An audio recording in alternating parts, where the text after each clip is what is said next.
Hello, this is Tiffany Kane, and I want to welcome you to the Raise Your Volume Academy podcast. Yes, new name. This used to be the Radical Audacity podcast, and recently decided to change the name. We'll talk about that in a moment, but right now I am here with my partner, David. Let me set the scene for you. We were at breakfast. We were just eating our bacon, eggs, and spinach and tomatoes and having a morning conversation. We like to have conversations in the morning and kind of talk about our day. And I happened to pull up my Instagram and find a post that really upset me. It was a post about a white supremacist that ran over and killed somebody. And I put my hands in my hair and dropped my head and just said, sometimes I hate being a white woman because of all of the atrocities throughout history that white people have done with colonization and all of that. And I told David, I said, as hard as I try, sometimes the privilege of being white is just baked into our DNA. And David and I started to have an amazing conversation. And I stopped him right there and I said, David, we need to pull out the microphones and we need to have this conversation right now. So listeners, many of you have not heard David's voice on this podcast. He was in one episode more than probably a year and a half ago, back when I was doing Love and Life After Divorce. So let me introduce you quickly to David, and then we're going to resume our conversation. And you get to be flies on the wall as we have this conversation about identity and our voice and how our voice represents us and how we're trying to be in the world. It was a fascinating start to the conversation. So David, will you say hello to everybody? Hi, everybody. I think I was actually on episode 4 or 5 of your first podcast, and I haven't been back since. So that was over 140-ish episodes ago. Yeah. A little over. This will be 152 of this podcast. So almost 150 episodes ago, I was a guest on this show. Quite a while. A while ago. We do a podcast together. Yes. Called Mastering the Podcaster Mindset. We have a lot of fun. We do. Talking podcasting to podcasters. About podcasting. But this podcast, I basically highlight women's voices and women's stories. And so I haven't had you on this one for a long time, but I felt like our conversation this morning was so deep and so important. And I didn't want us to continue that conversation without capturing it. You and I often joke that we just need to set a mic on the table as we're talking. Right. Because I think one of the really special things about our relationship is we talk deep. We're not afraid of it. Yeah. And they're important conversations to have. And why not have them with the person that you spend your life with? That's right. That's right. And you're the kind of man that I adore because you will talk about the hard things, especially with feminism, talking about, gender issues, racial issues. Like we talk about politics and we don't always agree on our politics, but we talk about it. Right. And I find it fascinating. And we're really good about really listening to each other's perspectives. So I want to back up and get back into that conversation because you said something that blew my mind. And it was that moment when I said, grab some mics. This is an important conversation. So I was talking about the inherent privilege I have as a white woman. We were in Los Angeles for an event and I needed to go to the bathroom. And, there's a lot of areas in Los Angeles that they're a little on the rough side. A little shady. Yeah. A little shady. And we were near a Taco Bell. And it was late. It was late. It was dark. It was late. Yep. And I needed to go to the bathroom. And there was no doubt in my mind that if I just walked into that Taco Bell, they would give me the bathroom code and I could go to the bathroom and leave with no problem. That's my life experience. I've never been judged, right, as somebody that may not be safe Yeah. to allow in their establishment to use the restroom. Right. The privilege of walking around the world, knowing that I have access to spaces, is not lost on me. And I remember being struck by how easy it was for me to walk in there and say, hey, can I have the bathroom code? And they just gave it to me without question. And I went to the bathroom.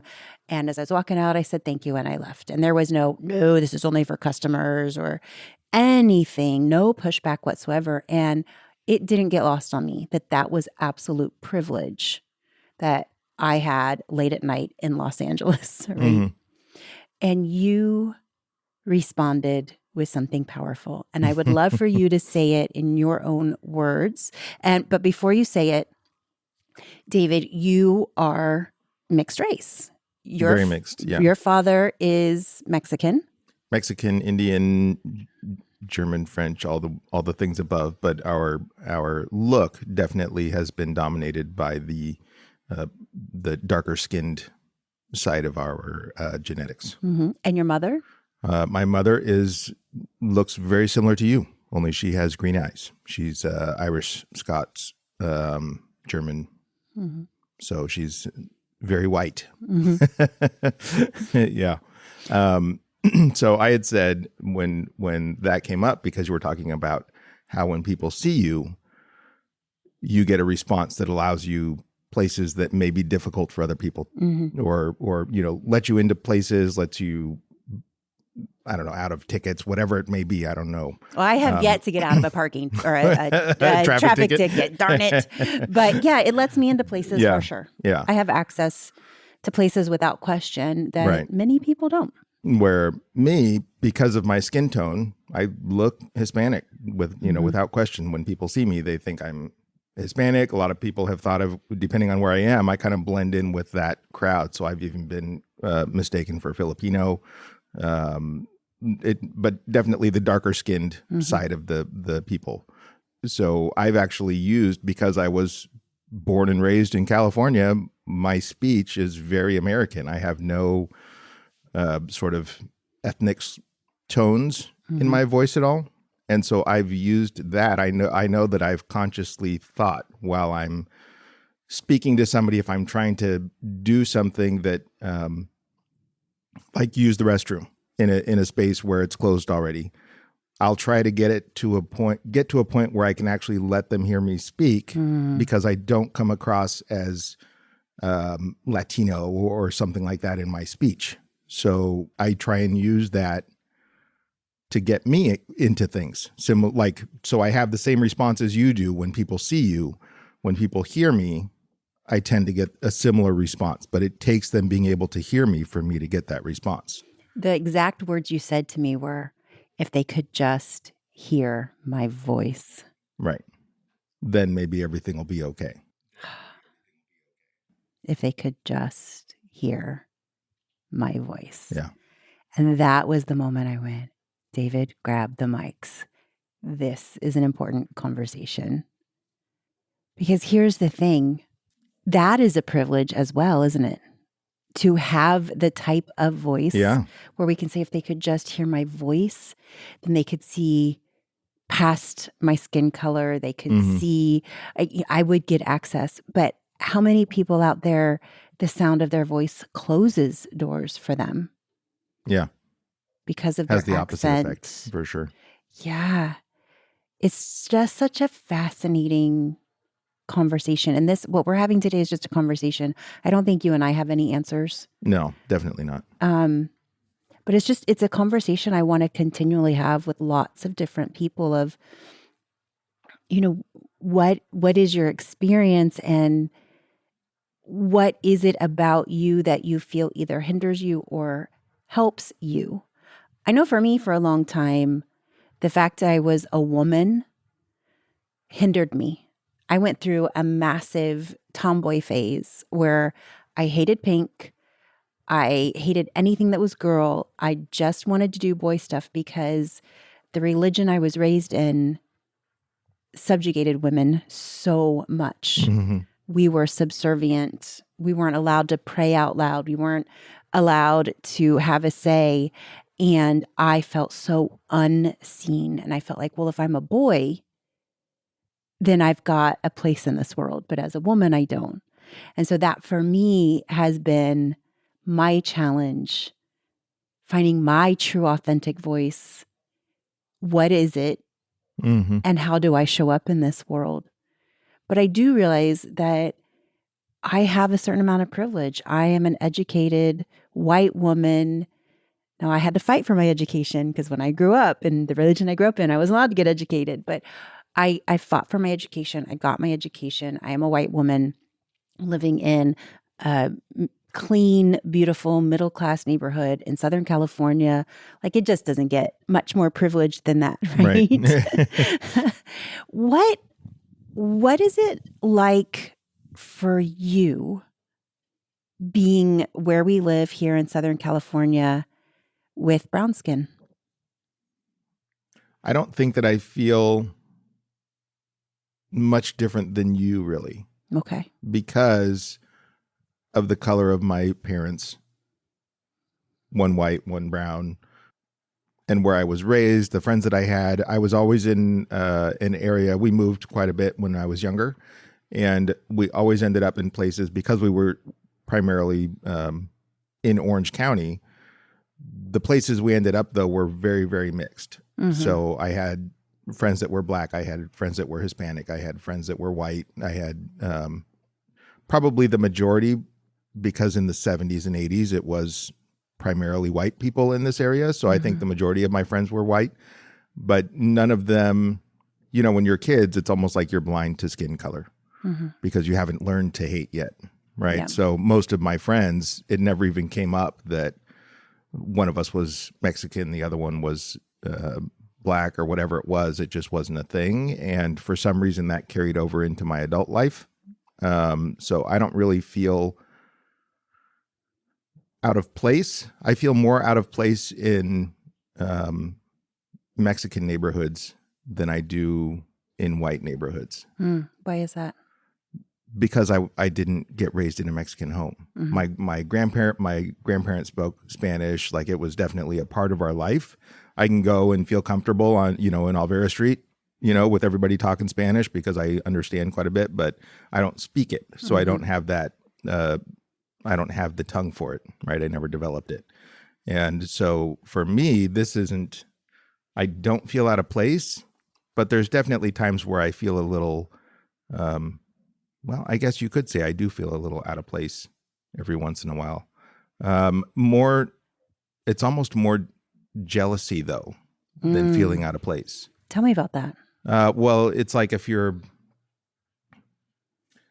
I don't know, at a grocery store or something like that, and you'll see, somebody who's obviously well off, and typically in these areas, it's white people and, very clean, taller gentlemen or whatever. And you definitely see there's always been a bit of jealousy, I guess you could say, of the tall white man that just has things come easily for them because of their upbringing, because of their family. Like, my dad was blue collar worker, built cabinets, remodeled kitchens and bathrooms. He didn't work in an office. He wasn't an attorney. He wasn't a doctor like a lot of my friends' parents were. And I can recall going to their homes and feeling, like it was definitely jealous of, the lifestyle that they had because of the toys they had and the things that they had in their home and whatnot. Not like we had a totally poor life, but it wasn't to that level. Right. And I think I still get those feelings as an adult when I see people driving a certain car or just having a certain look about them because of the clothes they're wearing, the way that their hair's cut, whatever it is. There's something about certain people that in this area for sure that make me feel like I haven't made it. Do you feel a little bit of other, quote unquote, other?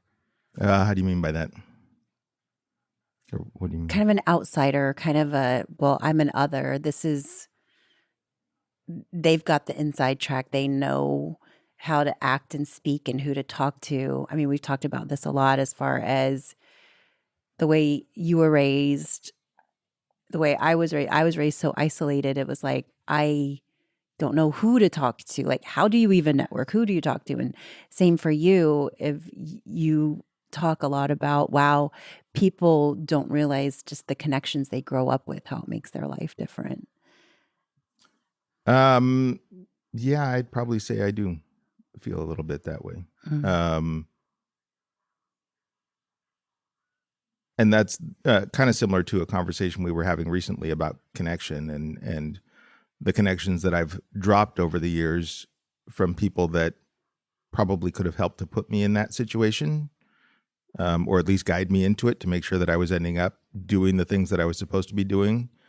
And by letting those connections drop, I sort of almost gave up on that lifestyle in a way. Mm-hmm. Does that make sense? Yeah. I don't know. And now looking at it, it's definitely, you feel like you're trying to climb a ladder that's covered in grease. Yeah. Where you just, no matter how much you try and pull, you're just going to keep slipping and falling back down to the bottom. And you keep, you get up a little bit and then something knocks you back down. So, yeah. I feel like we could have a whole nother conversation about the psychology of letting those relationships go, Yeah, maybe for sure. feeling like you don't deserve those relationships, or not having ever been taught, how to foster those and keep them alive and allow it to be a mutually beneficial type of Mm-hmm. relationship. I want to get back to your voice. Mm-hmm. This is something, we've been together a little over 3 years. I love and adore you, like every part of you. You're an amazing partner. And I've noticed on multiple occasions that it feels like your Mexican side of you, that Mexican side of your heritage, you almost whitewash it. Mm-hmm. And I feel like it's such a beautiful part of you, like who your father is he's such an incredible person, Mm-hmm. in such a quiet, powerful way, right? Like, he's not anybody who ever accomplished world-changing things, and yet in his own little quiet master craftsman, cabinet builder way, the impact he's had on the world, the impact he's had on you is so powerful. And there's so much Louis in you. I hope so. And yet it makes me a little sad when I hear you kind of whitewash who you are, like Right. whitewash the Mexican out of yourself. Right. And that's probably because I've always wanted the best for my family. Mm-hmm. And in the world that we grew up in, the white is where like success was. Yeah. Whenever it was, you were in Mexican neighborhoods, or we'd go and see, because we did have, family that lived in those areas. We're obviously, we have heritage coming from Mexico. So when we, traveled to the US, a lot of the family ended up in those neighborhoods. And when you go to those spaces, you feel it's different. Mm-hmm. There's a different, the cars are different, the smells are different, the houses look different. Like, it's just a different style of living, Mm-hmm. which for them is home.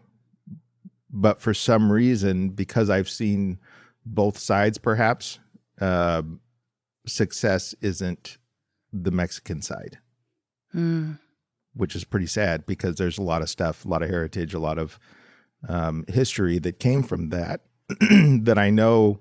Like, there's places in Mexico that are just as beautiful as white areas here in the U.S., Mm-hmm.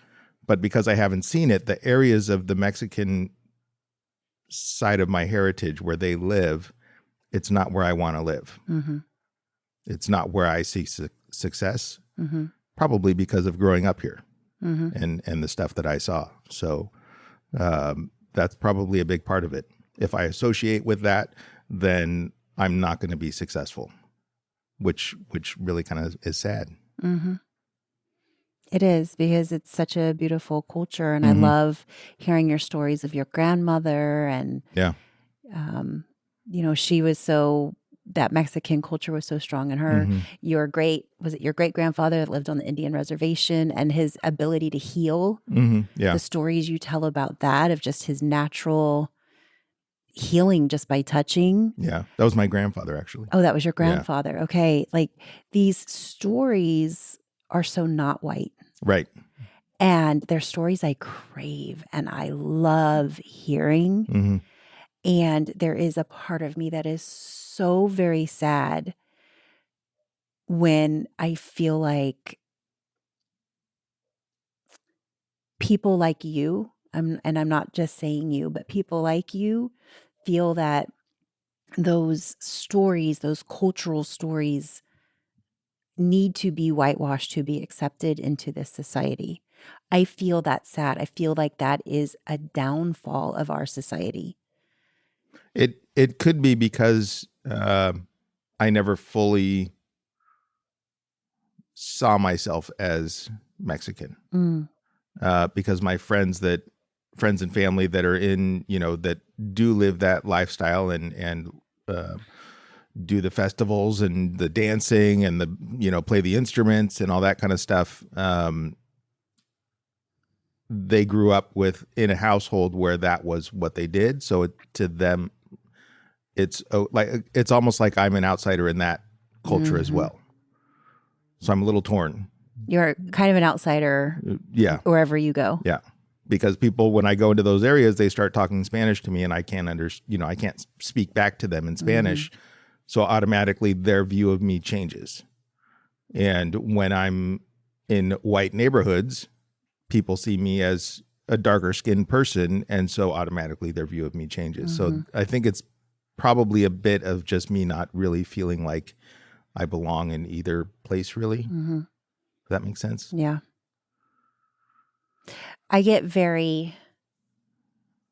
There's another thing that I notice that happens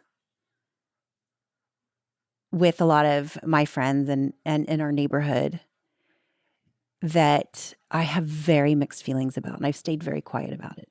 Well, I haven't. There's been a couple times I brought it up too. But you're very handy. You grew up with a father who is a master craftsman. You can fix anything, build anything. You can fix cars. You can create beautiful custom cabinetry. As far as blue collar work goes, you're very handy. Also, you are absolutely brilliant and highly intelligent and very gifted in technical things. Your understanding of the audio world, of the visual world, you can teach yourself how to use a new software in a short amount of time and basically master it. The incredible skills that you have that are so technical, the kind of conversations you have when you're in rooms with people that have gone to school their whole life for these technical things, you can hold a conversation with them. And so you also have both of these worlds, the blue collar and the white collar, right? And yet, when we hang out with people, they almost ask you to be their handyman. Hey, David, can you come fix this? Hey, David, I have this. Hey, David, can you check this out? Hey, when David comes over, can you have him look at this? Hey, I'm having a party. Do you think David would pour the drinks and all of that? And there have been a couple times I've said no and we haven't gone to a party because it really bothered me that they saw you as the helper rather than the valued guest. Right. And we just didn't go to that party. And I don't know if I told you we didn't go to that party because of that. But it upsets me that and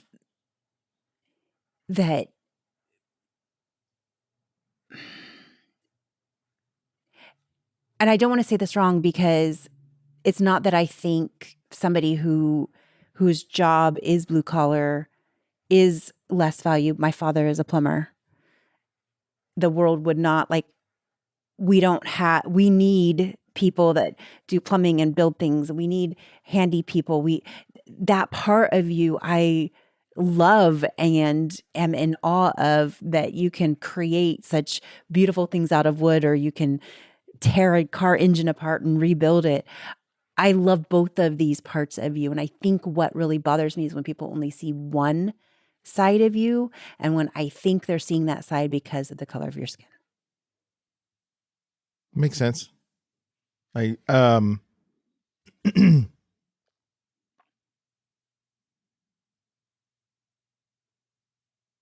It's something I probably haven't really thought of.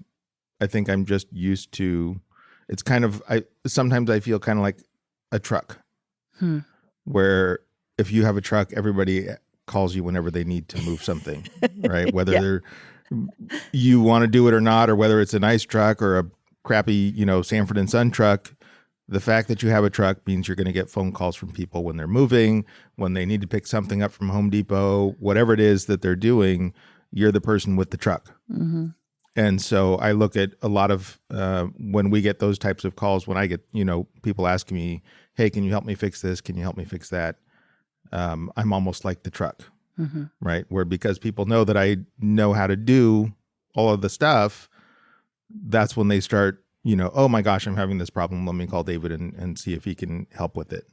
And I think that there's been times where you've felt, even my friends, they'll reach out when they have a problem. And other than that, I won't hear from them, certain people. And it's when they have the problem, that's when they reach out to David, because David can fix anything when it comes to that stuff.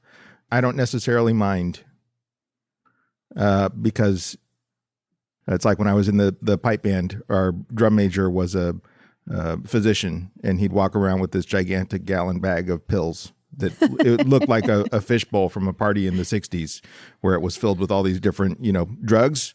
And depending, he'd ask you what you're feeling, how are you feeling? Okay. And he'd go into his little bag and he'd dig around and pull out 3 or 4 of, certain color pill. And here you go. This is what you take, and come back and talk to me again tomorrow. So you had a drug dealer on your pipe band in our team. pipe band. Yeah. So, they were just samples, and he'd open the samples and throw them all in this big bag. And here we go. We've got the mix just in case anything happens to anybody while we're out, traveling around. He didn't mind doing it because he had the knowledge and he had the ability to help people. And I think I kind of feel the same way. When people come to me and they ask me a question, or they need me to help with something, they're acknowledging that I'm better at something than they are, and they need some help. Right? So if I have those skills and somebody needs some help, to me, it's almost a privilege to be able to help somebody. It's something that I've learned throughout my life that I can share with somebody. Why wouldn't I want to do it? Now, asking me to pour drinks at a party, maybe they think I make good drinks. And so what's, what? David makes better drinks than I do. Maybe he'll be willing to make some at our party. I don't know, which was a little odd, but I don't know. That could be it. But yeah, that's how I look at it. I look at it as almost a privilege to be able to help my friends whenever I can, because there's not many chances to do that.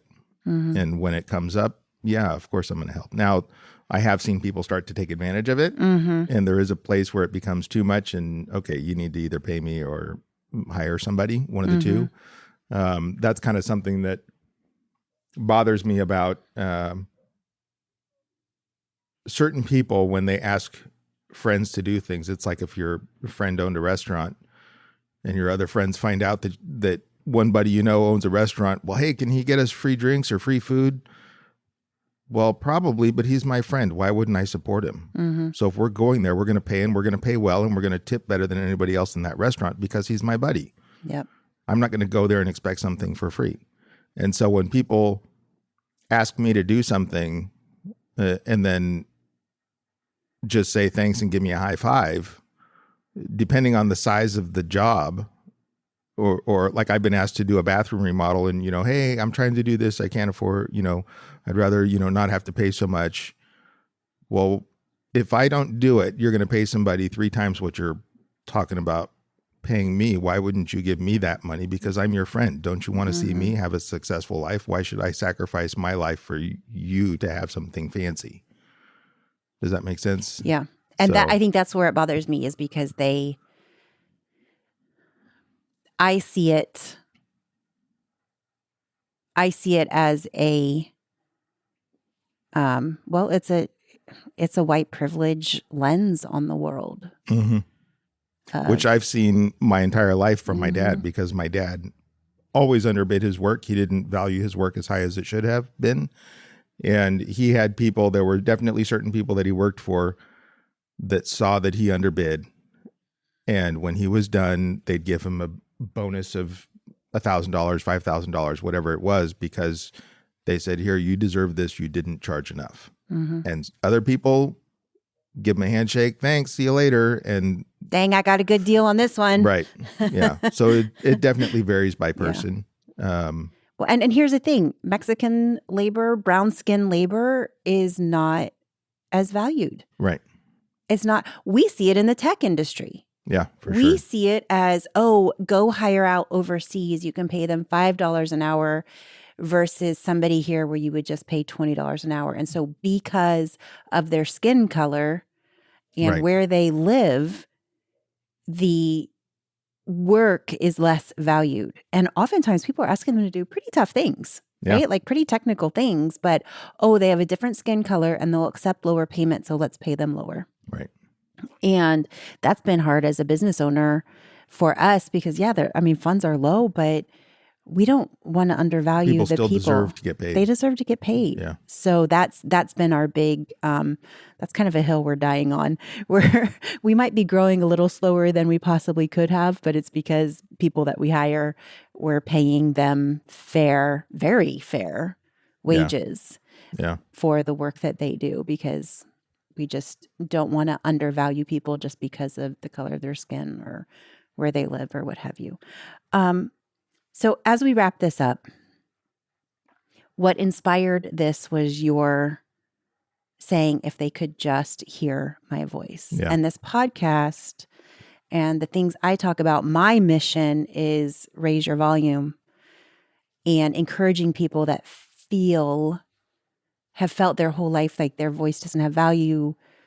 They don't know that their voice can move mountains, right? Like they haven't been raised believing that. My mission is to get people to believe that.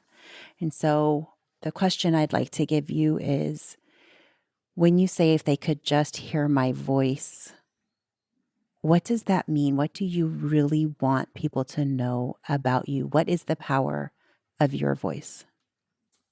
It would depend on the situation. I think it's that I'd want people to know that I'm intelligent and not a threat, like in that kind of situation, right? Because I think a lot of times lack of education helps people to decide whether or not they can trust you or not, right? And so if I'm well-spoken and I come across as somebody who's not on drugs or not, living on the street for whatever reason, then maybe they'll feel a little bit safer around me. Like there's definitely, in my mind, from the places that I've been in, there's definitely judgment on how you sound. If you're, I can recall times at a 7-Eleven late at night in Hollywood when I was young, and somebody would come up, hey, I could use some money, whatever. And depending on how they sounded, determined how you felt safety-wise. And so again, back to the power of the voice, you can calm people, you can make people feel nervous, you can scare people, you can make people, you can do a lot of things with the tone of your voice. And so I think by going back to that statement, if they could just hear me, then maybe they'll trust that I'm okay, that I'm not a threat. I feel like we could do a whole nother episode unpacking that. What I heard you say is you just want people to feel safe around you. Yeah. So it has less to do with you and more to do with people's perception of their safety around you. Yeah. And that, David, that is white privilege right there. Never once have I wondered if my voice makes people feel physically safe. Mm-hmm. Never once have I thought, well, my voice might make them feel unsafe. Never once. If I need help, it's late at night, my car has broken down and I have to run into a 7-Eleven. I need help. My car broke down. Can anybody help me? I will get helped. Right.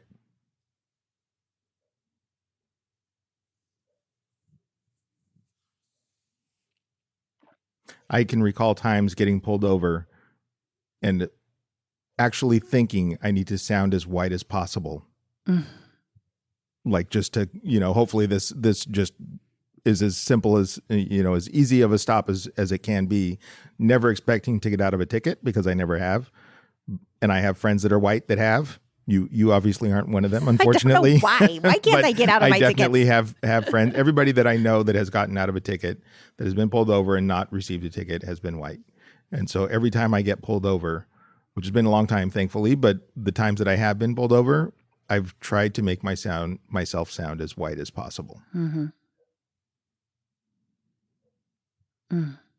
Without even thinking about it.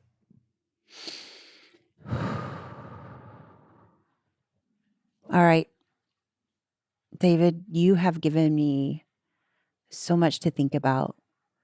This is what I love about a relationship. I feel like we're constantly challenging each other to think about things a little bit differently. It's those nuances. Yeah. Those things that it's easy to go through life knowing what you know and believing that's the truth. Yeah.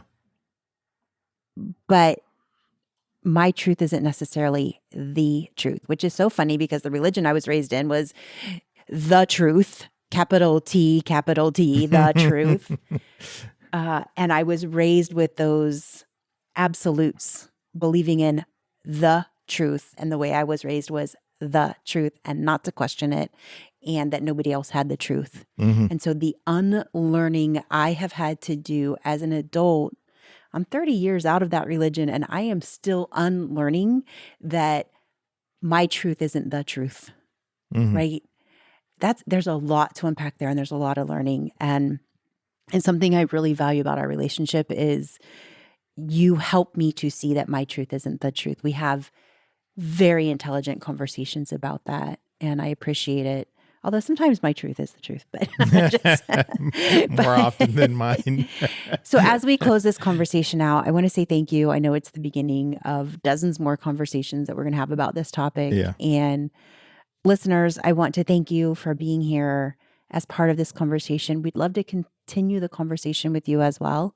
So come on over to Instagram. Let me know what this brought up for you. I have a feeling that this is going to bring up lots of things for lots of people. They're going to have the feels. Yeah. Yeah, I would agree. and thank you for allowing me to be the first guest on your, on the shift of your podcast. Right? It's so exciting. Yeah. I think it's great. I do too. Yeah. It's going to be a good one. We literally last night, I'm working with a coach on branding and bringing in branding and just making sure your message is clear. And I realized I use hashtag raise your volume all over the place. The summit I did was raise your volume. The foundation I want to start is the Raise Your Volume Academy. Like the raise your volume, raise your voice message, your story is powerful, is the core of the work I'm doing in this world, in everything that I'm doing, whether it's the Sonic Bloom Awards, whether it's our teaching people, doing our teaching people how to podcast, or creating certification programs for companies, or whatever it is that we're doing. To me, it's all about that authentically raise your volume, tell your story, your voice is powerful. And yet my branding hasn't been consistent. And so last night we're sitting on this couch and I'm like, David, I need to change the name of this podcast. I need to change the name of the podcast. Yeah. So third time's a charm. We'll see if this is the winner. It may not. Hey, I am one of those people that embraces change. I am not afraid of it. I will shift and change and pivot and grow. I refuse to be Ross, stuck in the stairwell, sweating, screaming pivot with a couch that's too big. Like, I believe in making little pivots along the way before you're stuck and sweaty. So change doesn't scare me. But anyway, yes, welcome to the inaugural episode of the Raise Your Volume Academy podcast, because you're my Rivas. Yeah. So, in essence, I'm going to sign off with the same sign off I have been using for months, which is, listeners, raise the volume of your voice. I'm listening.